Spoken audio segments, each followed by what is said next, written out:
Hello and welcome everyone to my YouTube channel. Myself MD Shahbaz Salim and I have done BTech and MTech from IIT BHU Varanasi और मैं पिछले 12 सालों से physics पढ़ा रहा हूँ और 12 सालों से मैंने कई सारे अच्छे रैंक्स भी जेईई में प्रोड्यूस किए हैं। ठीक, तो दोस्तों अपने इन एक्सपीरियंस मैंने यही सीखा कि अगर आपको क्लास 12 की फिजिक्स अच्छी करनी है तो आपको कुछ बेसिक मैथ्स पढ़ने पड़ेंगे।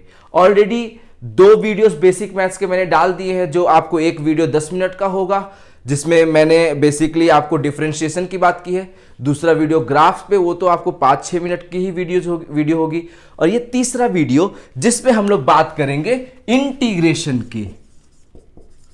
इंटीग्रेशन तो दोस्तों जिस तरीका से मैंने डिफरेंशिएशन हम लोग क्लास 11th में पहले ही सीख चुके हैं, तो जिस तरीका से हम लोग क्लास 11th के डिफरेंशिएशन सीख गए, बट फिर भी यहां पर मैं आपको एक ऐसा फंक्शन बताया जिसको डिफरेंशिएट हम लोगों ने किया और काफी मजा भी आया। तो उसी तरीका से कुछ 1-2 फंक्शंस है जिनका इंटीग्रेशन क्लास 12th में हर जगह मिलता है, तो क्यों ना उन फंक्शंस का इंटीग्रेशन हम लोग शुरू में ही सीख ले, ताकि जब हम लोग पढ़ रहे होंगे फिजिक्स और हमें फिर मिलेगा वो डिफरेंशिएट करने के लिए, तो हम लोग आसानी से डिफरेंशिएट भी कर लेंगे और इंटीग्रेट भी कर लेंगे। तो चलिए, पहला जो फंक्शन है जिसे आपको इंटीग्रेट करना है वो है y is equal to x d x upon x square plus R square का पावर 3/2। ओके, हमें सबसे पहले किसे इंटीग्रेट करना है? X d x upon x square plus R square का पावर 3/2। इसे हमें क्या करना है? इंटीग्रेट करना है। तो इसको इंटीग्रेट करने के लिए अगर डायरेक्टली अगर आप जाओगे इंटीग्रेट करने, तो इसका कोई फॉर्मूला नहीं है। यही तो दिक्कत होती है ना, जो लोग डायरेक्टली क्लास 12th में जब ये चीज आती है ना सामने, तो लोग डर जाते हैं कि अरे इसका इंटीग्रेशन तो सीखा ही नहीं। डिफरेंशिएशन करना तो फिर भी आसान है, रूल्स काफी है, बट इंटीग्रेशन में तो उतने रूल्स है नहीं, उतने फॉर्मूलाज है नहीं, तो कुछ टेक्निक इस्तेमाल करना पड़ता है। जैसे यहां पर हम लोग कौन सा टेक्निक इस्तेमाल करेंगे? Integration by substitution. हम लोग क्या करेंगे यहां पर ना, सब्स्टिट्यूट करके इसको इंटीग्रेट करने की कोशिश करेंगे। और सबसे बेस्ट क्या है कि ये जो नीचे है ना x square plus R square, इसको ना हम लोग कुछ टी स्क्वायर मान लेते हैं। ठीक, अब हम लोग क्या करेंगे, एक्स के रिस्पेक्ट में डिफरेंशिएट कर देंगे। तो एक्स के रिस्पेक्ट में एक्स स्क्वायर का डिफरेंशिएशन 2x हो जाएगा, आर स्क्वायर कांस्टेंट है तो उसका डिफरेंशिएशन 0, और फिर हम लोग को टी स्क्वायर को भी किसके रिस्पेक्ट में? एक्स के रिस्पेक्ट में करना है। तो अब आप फंक्शन टी में एक्स के रिस्पेक्ट में डिफरेंशिएट तो आप कर सकते हैं नहीं, तो चेन रूल लगाना पड़ेगा। आप इसको पहले dt के रिस्पेक्ट में कर लेंगे इनटू dt बाई dx। तो ये क्या हो गया आपको? 2x is equal to 2t square dt by dx। अब यहां से 2 से 2 कैंसल, तो यहां और ये dx को इस साइड लेकर के आ जाएंगे, तो x dx is equal to क्या हो जाएगा आपको? ठीक, t स्क्वायर का डिफरेंशिएशन 2t, तो x dx का डिफरेंशिएशन क्या हो जाएगा आपको? t dt। अब यहां पर सब्स्टिट्यूट करिए, x dx आपको क्या हो गया? t dt, और x square plus R square को हम लोगों ने क्या माना था? t स्क्वायर, तो t स्क्वायर का पावर 3/2।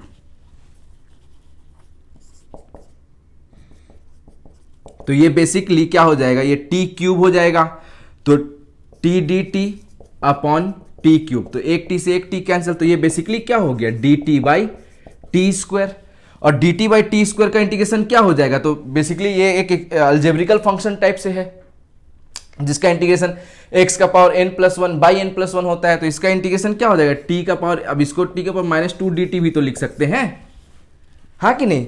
तो आई होप ये इस पार्ट को मैं इरेज कर दूं बच्चों। समझ गए आप ये पार्ट? अगर नहीं लिखे हैं तो प्लीज वीडियो को पॉज करके लिख लें। कर लिया पॉज? Thank you. अब ना मैं इसे इरेज कर देता हूं।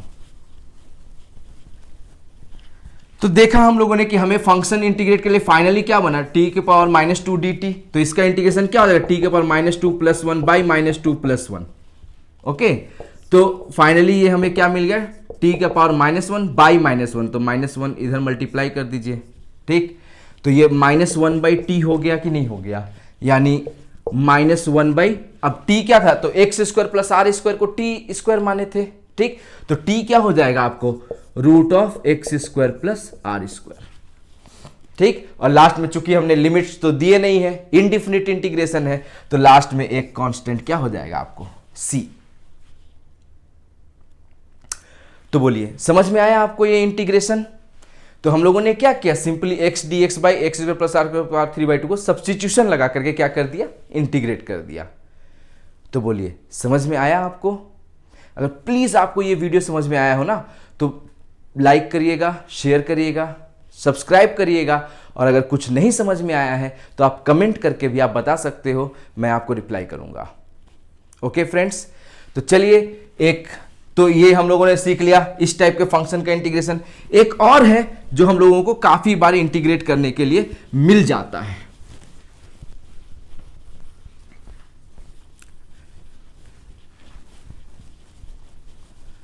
तो दूसरा इंटीग्रेशन का फंक्शन क्या है, y is equal to d x upon x square plus R square का पावर 3/2।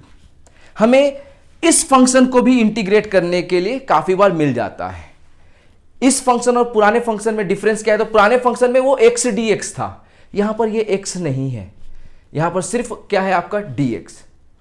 तो यहां पर आप वो सब्स्टिट्यूशन नहीं लगा सकते हो जो हम लोगों ने पिछले बार किया था। यहां पर सबसे बेस्ट मेथड जो है सब्स्टिट्यूशन का, कि आपको अगर ऐसा मिल गया हो, ऊपर dx हो और नीचे आपको कुछ भी पावर में है, तो आप सीधे क्या कर सकते हैं, एक ट्रायंगल एज्यूम कर लीजिए,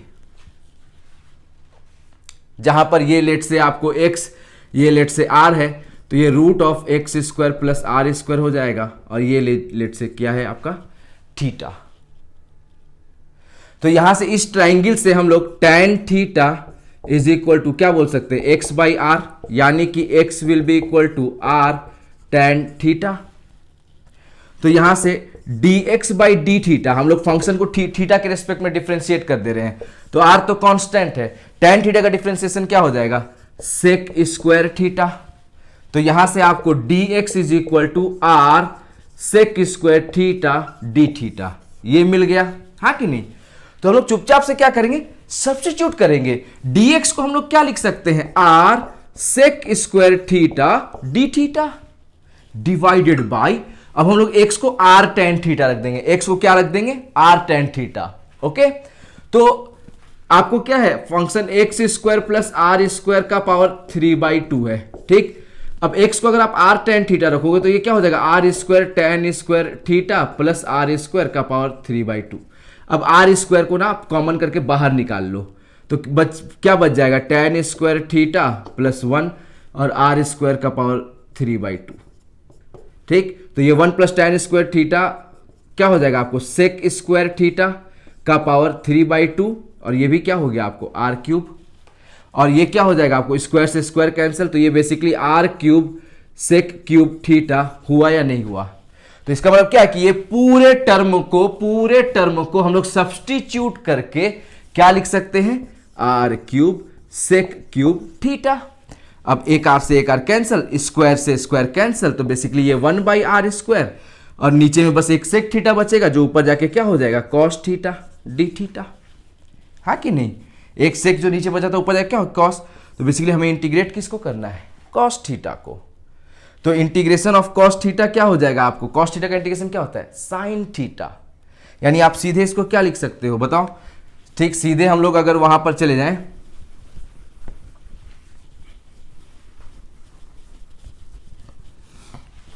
तो अब cos थीटा का इंटीग्रेशन क्या हो जाएगा, साइन थीटा। यानी फाइनली इसके बाद आप लोग डायरेक्टली क्या कर सकते हैं, 1/r स्क्वायर cos थीटा का इंटीग्रेशन साइन थीटा, यानी 1/r स्क्वायर। अब इस ट्राइंगल से साइन थीटा निकाल लेते हैं, तो साइन थीटा क्या होता है, परपेंडिकुलर बाय हाइपोटेनस, यानी x बाई रूट ऑफ, ठीक। तो हो गया ना फंक्शन हम लोग का इंटीग्रेट, लिमिट्स लगाया नहीं तो प्लस सी कर देंगे, हाँ कि नहीं। तो बोलो बच्चों, मजा आया, कुछ अच्छा, कुछ नया, कुछ अलग पढ़ने को मिला, हाँ कि नहीं। तो यहां पर समाप्त होता है आपका basic maths for class 12th physics. अब ना हम लोग क्लास 12th की फिजिक्स करने शुरू करने के लिए ना पूरा तैयार है। और शुरुआत करेंगे हम लोग किससे? The very first chapter, electrostatics से। तो दोस्तों, अगर आपको थोड़ा सा भी ये मेरा वीडियो पसंद आया हो तो please do subscribe and do press the bell icon, ताकि आपको जब भी मैं वीडियोस अपलोड करूं तो आपको तुरंत से नोटिफिकेशन चला जाए और आप लोग मेरे साथ साथ जेई मेंस की, जेई एडवांस की या फिर क्लास 12 बोर्ड्स की, आप सबकी तैयारी कर सकते हैं। मेरा मानना है ना कि आनी आपको फिजिक्स चाहिए। अगर फिजिक्स आ गई ना तो फिर चाहे सवाल मेंस का हो, एडवांस का हो, बोर्ड्स का हो, सॉल्व तो आप कर देंगे। थोड़ी तो आपको एडवांस के लिए या जेई मेंस के लिए थोड़ा आपको एक्स्ट्रा मेहनत करना पड़ेगा, एक्स्ट्रा न्यूमेरिकल सॉल्व करने होंगे। वो भी मैं आपको बताऊंगा कि आपको कहां से न्यूमेरिकल सॉल्व करना है और कितना करना है। A to Z मैं आपको गाइड करूंगा। आपको कुछ भी प्रॉब्लम होता है आप प्लीज आप कमेंट सेक्शन में जाकर के कमेंट करें एंड मैं आपको वहां से मैं आपको बताऊंगा कि कैसे आपको प्रिपरेशन करना है। तो आई होप दोस्तों कि आपको मेरा वीडियो पसंद आया होगा। Please do comment, like, share and subscribe. Thank you.